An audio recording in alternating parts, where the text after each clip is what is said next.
Hello दोस्तों, स्वागत है आपका अपना यूट्यूब चैनल डी नोबली सिविल सर्विसेज एकेडमी के इस ऑनलाइन प्लेटफॉर्म पर। और दोस्तों, ऑनलाइन के साथ साथ हमारी संस्था ऑफलाइन का भी तैयारी कराते हैं, जो कि बीटा का गुलटेरा बाजार में आपको ये संस्था ऑफलाइन के द्वारा दिया जाता है। अब दोस्तों, हम लोग नर्वस सिस्टम पढ़ रहे थे। नर्वस सिस्टम में आपको पढ़ाए थे हम 4 लेक्चर आपको वीडियो में दे चुके हैं। वो 4 लेक्चर सबसे पहले आप देखिए, उसके बाद ये 5वां लेक्चर आप जो कि लास्ट वीडियो है नर्वस सिस्टम का, आपको हम पढ़ाने जा रहे हैं। नर्वस सिस्टम में हम आपको सही पढ़ाए थे, जो कि आपको एक ब्रेन पढ़ाए थे, दूसरा में आपको हम मेरुरज्जु पढ़ाए थे। ये दोनों बात हम आपको पढ़ा दिए थे। ब्रेन का काम क्या होता है, ब्रेन का कितने टाइप होते हैं, कैसे फंक्शन इसका होते हैं, हम हर एक सारी बात आपको पिछले वीडियो में हम डिसाइड कर चुके हैं। अब नेक्स्ट हमको पढ़ना आपका न्यूरॉन्स के बारे में। एक ब्रेन का जो हमारा ब्रेन के पास सिग्नल एक तार जैसा शरीर में संरचना पाया जाता है, जिसे हम बोलते हैं न्यूरॉन्स। अब ये न्यूरॉन्स होता क्या है, तो सबसे पहले हम न्यूरॉन्स के बारे में समझते हैं। न्यूरॉन्स होता क्या है, तो सबसे पहले जो न्यूरॉन्स होता है दोस्तों, हमारे शरीर में एक जाल जैसा संरचना बना होता है, पूरा एकदम जाल होता है। जैसे कि एक तार का जैसा संरचना होता है, वैसे ही आपके शरीर में एक जाली लगा होता है, जाल लगा होता है पूरे शरीर में। उसी जाल को हम बोलते हैं न्यूरॉन्स। अब न्यूरॉन्स के बारे में कुछ वन लाइनर फैक्ट है जो आपको हम बताते हैं। न्यूरॉन्स क्या होता है कि यह तंत्र की सबसे छोटी इकाई माना जाता है। आपका नर्वस सिस्टम जो होता है, उस सिस्टम का सबसे छोटी इकाई किसे कहा जाता है, तो आपको न्यूरॉन्स को कहा जाता है तंत्र की सबसे छोटी इकाई माना जाता है। नेक्स्ट, न्यूरॉन्स का कार्य होता क्या, यानी तो न्यूरॉन्स का हमारा कार्य क्या होता है। सबसे पहले छोटी इकाई ये हो गया, यानी आपके नर्वस सिस्टम में सबसे छोटी इकाई माना जाता है न्यूरॉन्स को। और न्यूरॉन्स का कार्य क्या होता है, तो न्यूरॉन्स करता क्या है, सबसे पहले जो लैंग्वेज है उसे समझते हैं। यह हमारे शरीर के भिन्न भिन्न अंगों से अलग अलग प्रकार के मैसेज को दिमाग तक लेकर आता है। जैसे कि मान के चलिए आपको कोई यहाँ मार दिया, यहाँ चोट लगा, तो यहाँ का जो न्यूरॉन्स होगा सबसे पहले आपका सिग्नल लेकर जाता है मस्तिष्क के पास, क्योंकि जो बाहरी से आपको दर्द होता है, उस दर्द का पता आपका मस्तिष्क का थैलेमस पार्ट लगाता है। अब इस दिमाग तक पहुंचेगा कैसे ये सिग्नल, तो कोई आपको मारेगा तो यहाँ का न्यूरॉन सभी सिग्नल को लेकर जाता है आपका मस्तिष्क के पास। अब मस्तिष्क में जो थैलेमस होता है, इसको पता लगता है कि बाहर से चोट आता है, तो उसको पता लगता है कि बाहर से मारा हुआ है कि नहीं मारा गया है। तो जब बाहर से कोई आपको पीटा, तो यहाँ का जो न्यूरॉन्स हो गया वो सिग्नल को लेकर गया मस्तिष्क तक। अब मस्तिष्क इसे रिस्पॉन्स करेगा कि आपको चोट लगा है कि नहीं लगा है। तो मस्तिष्क का थैलेमस पार्ट होता है जो बाहरी का पता लगाता है, बाहरी चोट का पता लगाता है। तो बाहर से कोई पीट दिया, तो उस पीटा तो सिग्नल को लेकर कौन जाएगा, आपका न्यूरॉन्स। लेकिन कहां तक लेकर जाता है, तो आपके मस्तिष्क तक लेकर जाता है, दिमाग तक। अब इस मैसेज को दिमाग तक गया, अब दिमाग को पता होता है कि हमारे न्यूरॉन्स में चोट लगा है शरीर में कि नहीं लगा है, तो उसी को वापस रिस्पॉन्स फिर कौन करता है, आपका मस्तिष्क। अब ये वापस रिस्पॉन्स किया, तो आपको दर्द होगा, चोट लगा तो दर्द हुआ कि नहीं हुआ, ये आपका मस्तिष्क का पता चलता है। लेकिन उस सिग्नल को ले जाने का काम कौन करता है, आपका, तो इस सिग्नल को ले जाने का कार्य आपका न्यूरॉन्स करता है। अब ये न्यूरॉन्स क्या होता है, आगे देखते हैं। तो सबसे पहले न्यूरॉन्स, हमारे शरीर में 100 मिलियन न्यूरॉन्स पाए जाते हैं। आपका जो शरीर होता है, उस शरीर में 100 मिलियन न्यूरॉन्स पाए जाते हैं। आपके शरीर में 100 मिलियन न्यूरॉन्स एक जाल बना होता है, उसी जाल को हम बोलते हैं न्यूरॉन्स, जिसकी संख्या होता है 100 मिलियन। न्यूरॉन्स मानव शरीर का सबसे लंबी कोशिका होता है। हमारे शरीर में जो सेल होते हैं, उस सेल में सबसे लंबी सेल जो कहा जाता है, वो किसको कहा जाता है, न्यूरॉन्स को कहा जाता है, जो कि आपके पूरे शरीर में छाए हुए रहता है, उसी को हम बोलते हैं न्यूरॉन्स। न्यूरॉन्स क्या होता है, आपके शरीर का सबसे लंबी कोशिका होते हैं। नेक्स्ट में न्यूरॉन्स का पुनः निर्माण की क्षमता कम होता है। अब जो न्यूरॉन्स होता है, आपके शरीर में कोई ऐसे सेल होता है जो डैमेज हो जाता है, तो वो सेल रिकवर होकर फिर काम करना शुरू करता है। लेकिन आपके शरीर में न्यूरॉन्स सेल एक ऐसा सेल होता है जिसके अंदर पुनः निर्माण की क्षमता नहीं होता है। मतलब कि एक बार आपका न्यूरॉन्स सेल टूट गया या एक बार कहीं कट गया, तो आपका ये जो न्यूरॉन सेल होता है, इसका पुनः निर्माण की क्षमता नहीं होता है, ये फिर दोबारा काम नहीं करने लायक रहता है। इसीलिए मस्तिष्क को माना जाता है बहुत ही सेंसरी ऑर्गन माना जाता है। तो पुनः निर्माण, और आपके शरीर में सबसे ज्यादा लीवर जो होता है, इसका सबसे ज्यादा निर्माण होता है। अगर लीवर में थोड़ा बहुत भी अगर डैमेज हो जाता है लीवर, तो आपको कोई दिक्कत नहीं होता है, क्योंकि उस लीवर का पुनः निर्माण की क्षमता ज्यादा होता है। लेकिन मस्तिष्क, आपके शरीर में जो न्यूरॉन्स होता है, इसका पुनः निर्माण की क्षमता सबसे कम होता है। एक बार टूटा तो फिर ये काम नहीं करेगा। अब न्यूरॉन्स का आकार कैसा होता है, तो न्यूरॉन्स का आकार जो होता है अनिश्चित आकार के होते हैं। अनिश्चित यानी कि इसका कोई आकार फिक्स नहीं होता, इरेगुलर आकार के होते हैं हमारा न्यूरॉन्स। नेक्स्ट में देखते हैं, तो पार्ट ऑफ न्यूरॉन्स यानी न्यूरॉन्स का प्रकार। क्या होता है आपका न्यूरॉन्स का प्रकार क्या होता है तो समझते हैं। तो न्यूरॉन्स पहले दो टाइप में होता है। पहला वाला एक टाइप को हम कहते हैं हेड पार्ट बोलते हैं, और दूसरे को बोलते हैं हम टेल वाले पार्ट। हेड पार्ट हो गया और ये टेल पार्ट होता है। हेड पार्ट को हम बोलते हैं सिर वाले भाग, और ये टेल पार्ट वाले को हम बोलते हैं पूंछ वाले भाग। अब टेल पार्ट और हेड पार्ट क्या होते हैं, तो जो हमारा न्यूरॉन्स का जो हेड वाला पार्ट होता है इसे हम सेल बॉडी या साइटोन कहते हैं। जो हमारा न्यूरॉन्स होता है, तो न्यूरॉन्स का जो हेड पार्ट होता है, जो सर वाला पार्ट होता है, उसे हम सेल बॉडी बोलते हैं या साइटोन बोलते हैं। और इस हिस्सा में एक लिक्विड होता है। जो आपका हेड वाला पार्ट होता है न्यूरॉन्स का, उस न्यूरॉन्स में एक लिक्विड भरा होता है। उस लिक्विड जो होता है व्हाइट रंग का होता है। वो लिक्विड कैसा होता है, तो व्हाइट रंग का होता है। और जो व्हाइट रंग का लिक्विड होता है, इसीलिए इस पार्ट को हम व्हाइट पार्ट भी कहते हैं। तो हमारा न्यूरॉन्स दो टाइप में होता है, एक हेड पार्ट होता है, एक टेल पार्ट। हेड पार्ट क्या होता है, इसे हम सेल बॉडी या साइटोन कहते हैं। और इसी हेड पार्ट में एक लिक्विड भरा होता है जिसे हम बोलते हैं व्हाइट, जो होता है व्हाइट रंग का, इसीलिए इस पार्ट को हम व्हाइट पार्ट भी कहते हैं। अब देखते हैं टेल वाला पार्ट। तो टेल वाला पार्ट क्या होता है कि इस भाग को हम एक्सोन भी कहते हैं। जो हमारा न्यूरॉन्स का टेल वाला पूंछ वाला भाग होता है, इस भाग को हम दूसरा नाम एक्सोन भी कहते हैं। और इसमें भी एक लिक्विड होता है जो कैसा कलर का होता है, ग्रे कलर का। इसमें जो लिक्विड होता है आपका ग्रे कलर का होता है। तो इसे हम क्या कहते हैं, ग्रे कलर वाला लिक्विड को हम बोलते हैं ग्रे मैटर। इसे हम बोलते हैं ग्रे मैटर। और यही ग्रे मैटर आपका IQ लेवल डिसाइड करता है। IQ लेवल क्या होता है, किसी भी दिमाग को चेक करने का कि आपका दिमाग कितना काम कर रहा है, उसी को बोलते हैं हम IQ लेवल।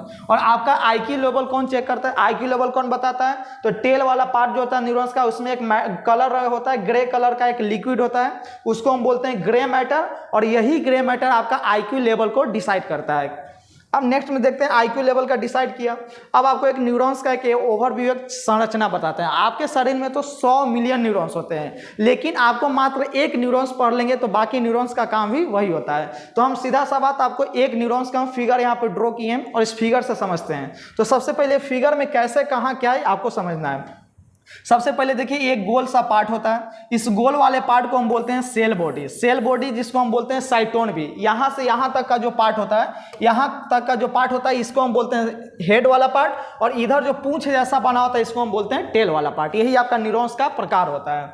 अब जो हेड वाले पार्ट होते हैं, इसमें क्या क्या आते हैं, तो हेड वाले पार्ट में जो ये आधा चांद के जैसा कुछ दिखाई दे रहा है, ये आधे चांद के जैसे संरचना को हम बोलते हैं डेंड्रोन पार्ट। इसे हम क्या बोलते हैं, डेंड्रोन। और ये आधे चांद से कुछ ऐसे संरचना निकले होते हैं। आधे चांद से फिर कुछ ऐसा कुछ शाखा नुमा संरचना निकला होता है। इस शाखा नुमा संरचना को हम बोलते हैं डेंड्राइट्स पार्ट। इसे हम बोलते हैं डेंड्राइट्स पार्ट।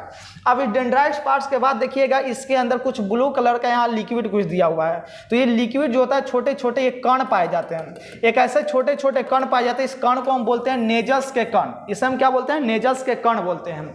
तो हमारा जो सेल वाला पार्ट है, साइटोन होता है, हेड पार्ट, इसमें 3-4 चीज होता है। एक होता है जो डेंड्रॉन, जो आधे चांद के जैसा होता है। इसी डेंड्रॉन से कुछ शाखा नुमा संरचना होता है, जिसे हम बोलते हैं डेंड्राइट्स पार्ट। और ये गोल वाला पार्ट को हम बोलते हैं सेल बॉडी। और इसी के अंदर क्या होता है, केंद्रक छिपा होता है। इसी के अंदर कौन होता है, केंद्रक। कोशिका के अंदर क्या बैठा होता है, केंद्रक होता है। उसके बाद इसके अंदर जो छोटे छोटे कण प्रेजेंट होते हैं, इसे हम बोलते हैं नेजल्स के कण बोलते हैं। अब यहाँ पे देखते हैं, एक ऐसा ट्यूब जैसा नली होता है। यहाँ से पूंछ वाला पार्ट स्टार्ट हो जाता है न्यूरॉन्स का। तो ये जो ऐसे गांठ जैसा संरचना दिखाई आपको दे रहा है, इस गांठ को हम बोलते हैं नोड ऑफ रेनवियर। इस गांठ को हम बोलते हैं नोड ऑफ रेनवियर बोलते हैं। और ये जो ऐसे एक नली जैसा ट्यूब जैसा दिखाई दे रहा है, इसे हम बोलते हैं एक्सोन। और ये जो एक्सोन होता है, इसमें एक मोटा प्रोटीन का परत लगा होता है, जिसे हम बोलते हैं माइलिन शीथ। इसे हम माइलिन शीथ कहते हैं। अब यहाँ पे एक ऐसे सबसे अंतिम पार्ट होता है जो ब्लू रंग का यहाँ है, इसको हम बोलते हैं साइनेप्टिक नॉब। इसे हम क्या बोलते हैं, साइनेप्टिक नॉब। इसे हम बोलते हैं अंतःग्रहणी गांठ बोलते हैं। और न्यूरॉन्स का सबसे जो लास्ट हिस्सा होता है, इस लास्ट हिस्सा को हम बोलते हैं एक्सोन टर्मिनल। इसे हम क्या बोलते हैं, एक्सोन टर्मिनल बोलते हैं।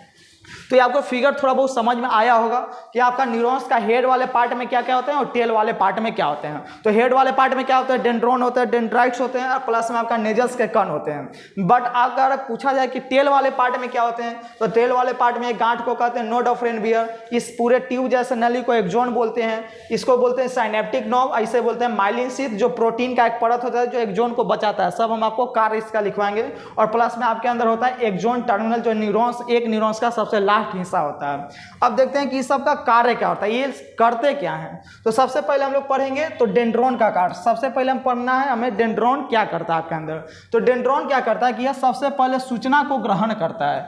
अब आपको मान के चलिए कोई आपको यहाँ चोट लगा, कोई पीटा, तो न्यूरॉन्स का सबसे कौन वाला पार्ट में चोट का एहसास होगा, सूचना आएगा। तो सबसे पहले डेंड्रोन वाला पार्ट में सूचना आएगा। डेंड्रोन कहाँ होता है, तो देखिए फिगर में आपको पढ़ाएं, यहाँ पे डेंड्रोन आधे चांद की जैसा जो होते हैं वो डेंड्रोन होते हैं। तो जब आपको कोई पीटता है तो न्यूरॉन्स का हेड वाला पार्ट में जो डेंड्रोन होता है उसमें सबसे पहले सूचना आता है। अब इसी में सबसे पहले सूचना क्यों होता है, क्योंकि इससे शाखा निकली हुई होती है, इससे बहुत सारे ब्रांचेस निकली होती है जिसे हम बोलते हैं डेंड्राइट्स, और यही डेंड्राइट सूचना को पकड़ लेता है और सबसे पहले डेंड्रोन को दे देता है। जैसे देखिए यहाँ पे ये है आपका डेंड्राइट्स, ये है आपका डेंड्रोन और ये होता है डेंड्राइट्स। अगर आपको कोई चोट लगा तो सूचना ले जाना है किसके पास, मस्तिष्क के पास, तो उस सूचना को सबसे पहले डेंड्रोन पार्ट में आता है। लेकिन डेंड्रोन पार्ट को देता कौन है, तो इससे बहुत सारे ऐसे शाखा निकले होते हैं, ये शाखा सूचना को पकड़ते हैं और डेंड्रोन को दे देते हैं जिसे हम बोलते हैं डेंड्राइट्स। डेंड्राइट्स बोलते हैं जो डेंड्रोन का शाखा होते हैं।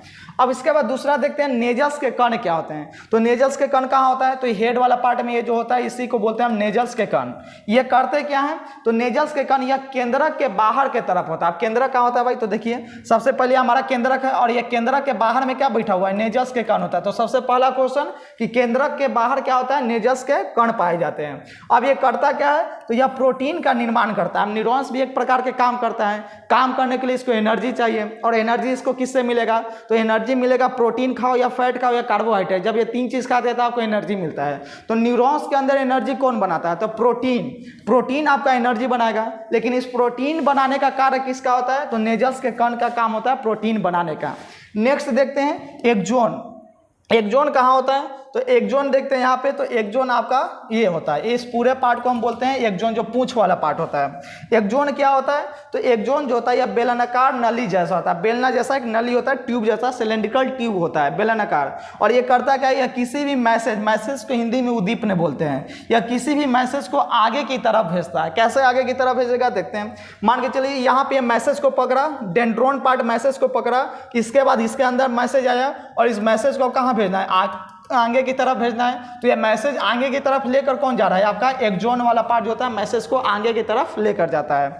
अब ये आगे की तरफ यहाँ तक पहुँचा एक्सोन। अब एक्सोन के बाद आपके पास होता है नेक्स्ट पॉइंट, यह माइलिन शीथ होता है। एक्सोन में ही लगा माइलिन शीथ होता है, यह एक परत होती है जिसे हम क्या बोलते हैं, एक्सोन। माइलिन शीथ क्या होता है, यह एक परत होती है जो एक्सोन को क्या करती है, रक्षा करती है। रक्षा मतलब क्या होता है, देखिए बताते हैं। ये जो एक्सोन होता है ये बहुत पतला होता है, लेकिन अगर इसमें मैसेज स्पीड से गया या धीरे जाता है तो एक्सोन को फटने से बचाने के लिए क्या लगाया जाता है, माइलिन शीथ, एक प्रोटीन का परत होता है। इसीलिए ये पार्ट आपको मोटा दिखाई देगा, थिक दिखाई देता है। तो ये जो होता है माइलिन शीथ, यह क्या करता है, एक्सोन का रक्षा करता है। माइलिन शीथ में क्या होता है कि माइलिन शीथ में एक कोशिका होता है जिसे हम बोलते हैं स्वान सेल या गैलियल सेल बोलते हैं। माइलिन शीथ के अंदर एक कोशिका होता है जिसे हम बोलते हैं स्वान सेल या गैलियल सेल कहते हैं।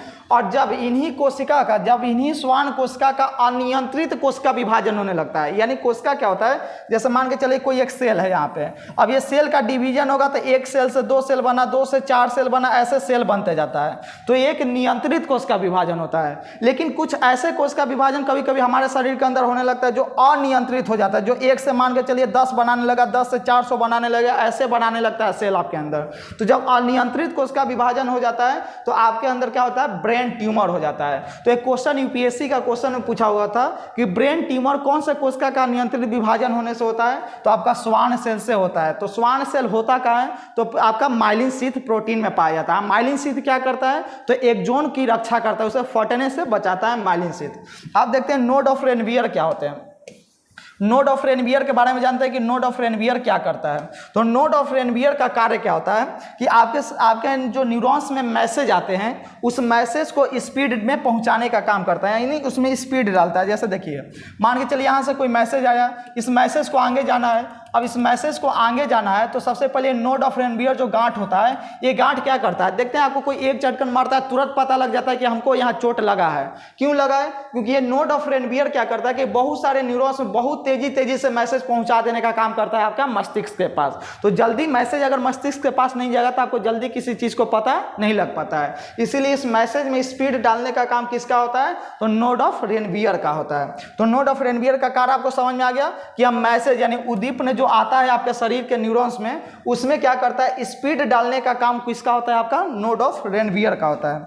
नेक्स्ट देखते हैं तो एक्सॉन टर्मिनल क्या होता है। एक्सॉन टर्मिनल क्या होता है कि यह न्यूरॉन्स का सबसे लास्ट हिस्सा होता है। लास्ट हिस्सा होता है टर्मिनल का मतलब देखिए यहाँ पे फिगर से समझिए, तो जो हमारा न्यूरॉन्स होता है, इस न्यूरॉन्स का सबसे लास्ट पार्ट होता है। लास्ट हिस्सा को आप क्या बोल देते हैं, तो एक्सॉन टर्मिनल। तो न्यूरॉन्स का सबसे लास्ट भाग को क्या कहा जाता है, तो एक्सॉन टर्मिनल कहा जाता है। डायरेक्ट एग्जाम का आपका क्वेश्चन है। अब देखते हैं आगे इसमें क्या होता है। एक्सॉन टर्मिनल के बाद एक क्वेश्चन पूछा जाता है कि आपके शरीर में तो बहुत सारे न्यूरॉन्स होते हैं। अब एक न्यूरॉन्स नहीं है आपके शरीर में, बहुत सारे न्यूरॉन्स, यानी 100 बिलियन आपके शरीर के अंदर न्यूरॉन्स होता है। और 100 बिलियन न्यूरॉन्स का कार्य क्या होता है, मस्तिष्क से आपका जुड़ा होता है। जैसे घर में एक तार आता है जो बिजली देता है, वैसे ही आपके शरीर में बहुत सारे न्यूरॉन्स होते हैं जो सभी सूचना को मस्तिष्क तक लाते हैं। अब क्या होता है कि एक न्यूरॉन्स, हम लोग पढ़ रहे थे एक न्यूरॉन्स, अब ये न्यूरॉन्स मान के चलिए आपके शरीर में ये न्यूरॉन्स है। अब ये न्यूरॉन्स मान के चलिए यहाँ पे न्यूरॉन्स हो गया। अब ये न्यूरॉन्स, एक न्यूरॉन्स तो यहाँ पे आपका खत्म हो जाता है, और एक न्यूरॉन्स जैसे ही खत्म होगा तो यहाँ से दूसरा न्यूरॉन्स भी चालू होता है। यहाँ से फिर क्या हो जाएगा, दूसरा न्यूरॉन्स आपके शरीर में चालू हो जाएगा। ऐसे करते करते आपके शरीर में 100 बिलियन न्यूरॉन्स एक जाल जैसा फैला होता है। तो क्वेश्चन पूछता है कि एक न्यूरॉन्स यहाँ तो खत्म हो जाता है, एक्सॉन टर्मिनल के अंदर एक न्यूरॉन्स खत्म हो जाता है, और दूसरा न्यूरॉन्स भी एक यहाँ से चालू होता है। तो इसके बीच में क्या होता है, खाली जगह गैप होता है, और इस गैप को क्या कहते हैं, तो उस गैप को हम बोलते हैं साइनेप्स गैप बोलते हैं। यानी जहां पर एक न्यूरॉन्स खत्म होता है और दूसरा न्यूरॉन्स चालू हो जाता है, तो उसके बीच के गैप को हम क्या बोलते हैं, तो उस गैप को हम बोलते हैं साइनेप्स। अब इस गैप में आपका यहाँ तक सूचना आता है। अब इस सूचना को इस न्यूरॉन्स में पहुंचाने का काम किसका होगा, तो इस न्यूरॉन्स में पहुंचाने का काम यहाँ पे एक होता है, एक तत्व होता है जिसे हम बोलते हैं सोडियम। तो ये सोडियम क्या करता है कि एक सूचना को दूसरे न्यूरॉन्स के सूचना, एक न्यूरॉन्स से दूसरे न्यूरॉन्स में सूचना को पहुंचाने का कार्य करता है। मान के चलिए यहाँ तक कोई मैसेज आया, इस मैसेज को लाते लाते लाते एक्सॉन टर्मिनल के पास ये मैसेज रुका हुआ है, तो अब इस मैसेज को इस न्यूरॉन्स में पहुंचाना है। तो पहुंचाने का काम कौन करता है, आपका सोडियम करता है। इसलिए सोडियम आपके शरीर में होना बहुत जरूरी होता है। कभी काल आपको पसीना में सोडियम की मात्रा कमी हो जाता है, पसीना ज़्यादा गर्मी से चलने लगता है, तो सोडियम की मात्रा कमी होगा तो आपके शरीर में सारे सूचनाएं मस्तिष्क तक जाना खत्म हो जाता है, और जाना जैसे ही मस्तिष्क में सूचना खत्म हो जाता है तो आपको चक्कर वगैरह ज़्यादा आने लगता है। इसीलिए आपके शरीर में सोडियम की मात्रा जरूरी है, और सोडियम रहेगा तभी आपका सूचना एक न्यूरॉन से दूसरे न्यूरॉन्स में जाता है। तो आज तो हम आपको न्यूरॉन्स का सारे कार्य फंक्शन पढ़ा दें कि न्यूरॉन्स का कौन सा पार्ट कैसे होता है। तो एक देखते हैं, हम गूगल से एक ईमेल लाए हैं जो कि आपको न्यूरॉन्स के बारे में समझाते हैं कि इसमें क्या क्या न्यूरॉन्स में होता है। तो देखिए समझिए, सबसे पहले ये वाला पार्ट जो होता है, यहाँ तक के पार्ट को हम क्या बोलते हैं, इधर वाले को हेड वाला पार्ट, और इधर जितना जो है देखिए पूंछ जैसा दिख रहा है तो इसे हम बोलते हैं टेल पार्ट बोलते हैं, यानी पूंछ वाले भाग बोलते हैं। और सभी का नाम अभी हम आपको बताए हैं, जैसे ये जो होता है, ये वाला जो पार्ट होता है इसे हम बोल दिया न्यूक्लियस, ठीक है। और यहाँ पे जो ऐसे शाखे जैसा संरचना निकला होता है इसे हम बोलते हैं डेंड्राइट्स। डेंड्रोन और डेंड्राइट्स एक ही जैसा होता है, बस डेंड्रोन में बहुत सारे शाखा निकले होते हैं जिसे हम बोलते हैं डेंड्राइट्स। अब देखते हैं ये जो पूरा पार्ट हो गया, इस पार्ट को हम क्या बोल दिया, सेल बॉडी। अभी क्या बताएं कि इस पार्ट को या तो आप हेड वाला पार्ट बोलिए, या साइटोन बोलिए, या तो सेल बॉडी बोलिए। तो इतना पार्ट को हम क्या बोल दिया, सेल बॉडी। अब यहाँ से पूंछ वाले पार्ट में क्या क्या होता है, तो सबसे पहले ये जो संरचना आपको पूरा दिखाई दे रहा है, एक बेलन जैसा, सिलेंड्रिकल जैसा, इसे हम बोलते हैं एक्सॉन। अब इस एक्सॉन में देखिए एक ऐसे यहाँ पे गांठ लगा हुआ है, और इसी गांठ को हम क्या बोला जाता है, तो इसी गांठ को हम बोलते हैं नोड ऑफ रेनवियर कहते हैं। अब यहाँ पे जो ऐसे लगा हुआ है, ये देखिए यहाँ पे जो दिखाई दिया है इसे हम बोलते हैं माइलिन शीथ बोलते हैं। ये बहुत मोटे मोटे प्रोटीन यहाँ पे दिखाई दे रहा है आपको, तो इसे हम बोलते हैं क्या, माइलिन शीथ कहा जाता है। और माइलिन शीथ करता क्या, आपको सब बताएं अभी फंक्शन में। और यहाँ पे एक ऐसे देख रहे हैं संरचना, कैसे उजला रेड, हल्का सा रेड टाइप पे, तो इसे हम बोलते हैं स्वान सेल। माइलिन शीथ के अंदर एक सेल होता है जिसे हम बोलते हैं स्वान सेल, और जब यह कोशिका का नियंत्रित विभाजन हो गया तो इसमें आपका क्या हो जाता है, ब्रेन ट्यूमर हो जाता है। और ये न्यूरॉन्स का सबसे लास्ट वाला हिस्सा होता है जिसे हम बोलते हैं एक्सॉन टर्मिनल बोलते हैं। अब यहाँ पे एक न्यूरॉन्स यहाँ खत्म हो गया, और यहीं सब दूसरा न्यूरॉन्स ऐसा ही फिर चालू होगा, तो उसके बीच में थोड़ा सा गैपिंग आता है, इस गैपिंग को हम बोलते हैं सिनेप्स। और यह सिनेप्स करता क्या है कि यहाँ पे सिनेप्स में होता है आपका सोडियम, और यह सोडियम क्या करता है, इस न्यूरॉन्स का जो सिग्नल आता है इसे दूसरा न्यूरॉन्स में पहुंचाने का कार्य कौन करता है, आपका सोडियम करता है। तो इसीलिए आपके शरीर में सोडियम का कमी नहीं होना चाहिए, अन्यथा सूचना भी आपके शरीर के अंदर नहीं जा सकता है। जो यहाँ आपका न्यूरॉन्स का पूरा स्ट्रक्चर बता दिया, न्यूरॉन्स का क्या कार्य होता है, कैसे आपका फंक्शन होता है। तो हमारा ब्रेन के पास सभी सिग्नल को ले जाने का कार्य आपका न्यूरॉन्स होता है। आप देखते हैं यहाँ आपको चोट लगा और यहाँ चोट लगा तो आपको पता लगता है ना कि यहाँ चोट लगा है। अब यहाँ का सिग्नल डायरेक्ट कैसे जाता है, मस्तिष्क के पास, तो लेकर कौन जाएगा, तो आपका यही न्यूरॉन्स लेकर जाता है। तो आपको, हमें जहाँ तक लगता होगा कि आपको ये सारी क्लासेस समझ में आई होंगी। और जो बच्चे ये क्लास देख रहे हैं उनको सबसे पहले हम आग्रह करेंगे कि आप सबसे पहले मेरा पहले का क्लास देखिए, जो 4 वीडियो डाले हुए नर्वस सिस्टम का, फिर ये लेक्चर आप देखेंगे। और अच्छा लगे तो एक लाइक और शेयर सब्सक्राइब जरूर करें हमारे चैनल को। और यहाँ ऑनलाइन के साथ साथ आपको ऑफलाइन का भी व्यवस्था हमारे कोचिंग देता है, जो कि बेटा का गुलटेरा बाजार में कोचिंग है, जो डीन नोबली सिविल सर्विसेज एकेडमी के नाम पे ये चलता है। तो जो लोग हमारे कोचिंग से जुड़ना चाहते हैं ऑफलाइन या ऑनलाइन, वो एक बार जोड़ कर जरूर देखें आपको कैसा यहाँ पढ़ाई लगता है और क्या लगता है। तो यहीं से हम आपका ये लास्ट क्लास खत्म करते हैं, फिर अगला वीडियो हम लोग नेक्स्ट में बात करते हैं। जय हिंद।